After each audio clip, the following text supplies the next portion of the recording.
জুলাই পদযাত্রার নানা কর্মসূচি পালন করছে এনসিপি। আমাদের সহকর্মী রাশেদ আনিস সেই পদযাত্রার খবর রাখছেন এবং সেই গাড়িবহরের সাথেও তিনি আছেন। আমরা তার সাথে যুক্ত হয়ে সর্বশেষ খবর জানব। রাশেদ, এই মুহূর্তে পদযাত্রাটি কোথায় অবস্থান করছে এবং একই সাথে এর আগে যখন আলমডাঙ্গায় ছিল এনসিপির নেতাকর্মীরা তারা বলছিলেন যে ভারতকে শেখ হাসিনাকে ফেরত দিতে হবে, এ ধরনের একটি বক্তব্য তারা দিয়েছিলেন। সেই বক্তব্যের আরও বিস্তারিত তথ্য আপনার কাছে কি আছে?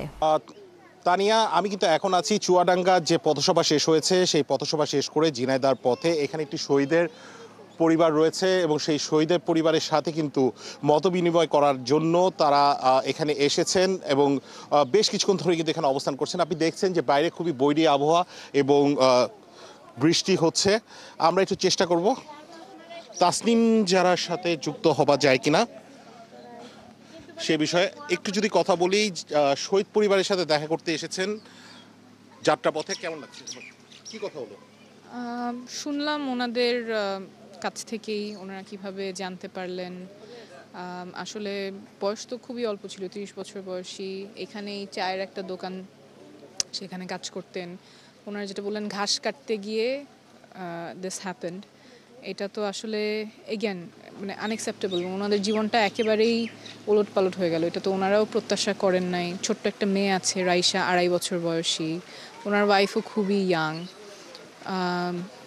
যতটুকু কথা বলে বুঝলাম একেবারেই মানে ওনারাও খাপ খাওয়ার চেষ্টা করছেন, বোঝার চেষ্টা করছেন যে কি হয়ে গিয়েছে, আগামীতে কিভাবে পথটা চলবেন সেটা নিয়ে অনেকগুলো টেনশন আছে। হয়তোবা একমাত্র উপার্জনক্ষম ব্যক্তি ছিলেন চায়ের দোকান দিয়ে, এবং এই যে শহীদ, সেই শহীদ পরিবারের সাথে দেখা করতে এসেছেন এবং এত কম বয়সের একজন ছেলের নামটা, তার নাম হচ্ছে ইব্রাহিম, এবং হচ্ছিল তাকে দেখতে কিন্তু নাহিদ হাসনাতরা পুরো গাড়ি বহন নিয়ে কোনো রকমের কোনো পরিকল্পনা ছিল না যাত্রাপথে কিন্তু শুনেছেন এবং তারপর কিন্তু এখানে চলে এসেছেন তাদের পরিবারের সাথে দেখা করার জন্য। একটু হলেও তাদেরকে কাছে পেয়ে কিন্তু আবেগ আপ্লুত হয়ে গেছেন তার পরিবারের যারা সদস্য রয়েছেন তারা। এইখান থেকে কিন্তু ঝিনাইদহ পর কিন্তু মাগুরা। আমি যদি একটু তার বোনের সাথে কথা বলার চেষ্টা করি, একটু যদি বলেন যে নাই তো প্রায় 1 বছর হয়ে গেল। আমার ভাই ঘাস কাটতে গিয়েছিল, বিসেপে মানে গুলি করে দিয়েছে আমার ভাই। আমাদের 7টা গরু আছে, 7টা ছাগল আছে। আমার ভাইয়ের মুদিখানার দোকান দিয়ে দিয়েছে। মানে আমার বাপ একটা চাষি। বিএসএফ গুলি করে মেরেছে? জি, আমার ভাইয়ের বিসেপে গুলি করে মেরেছে। এর আগে যে বলছিলেন আরেকজনকে পিটায়ে, আরেকজনকে পিটাইয়ে দিয়েছিল আমার ফুফুতে ভাই ওপারে, মানে ও ভাইয়েরও চাষ আছে কিন্তু ওই চাষের ওখানে গিয়েছিল, তাকে মেরে পার্টি দিয়েছিল। কত বছর আগে?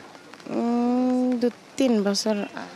3 বছর আগে কিন্তু এই ঘটনা ঘটেছে এবং এইটি নিয়ে কিন্তু নাহিদরা কিন্তু বারবার বলেছিলেন যে বিএসএফ এর যারা হত্যাকাণ্ড চালিয়েছেন তাদেরকে আপনি যদি একটু দেখানোর চেষ্টা করি তানিয়া, যে আক্তার থেকে শুরু করে নাসিরউদ্দিন পাটোয়ারি থেকে শুরু করে সবাই এই যে বিএসএফ এর গুলিতে যারা প্রাণ হারিয়েছেন তাদেরকে দেখে আসছেন এবং নানা ধরনের স্লোগানও কিন্তু দেওয়া হচ্ছে। তারা চেষ্টা করছেন যারা এই যে গেল 54 বছরে 200 জনের উপর নিরীহ মানুষকে যে প্রাণ হারাতে হয়েছে বিএসএফ এর গুলিতে।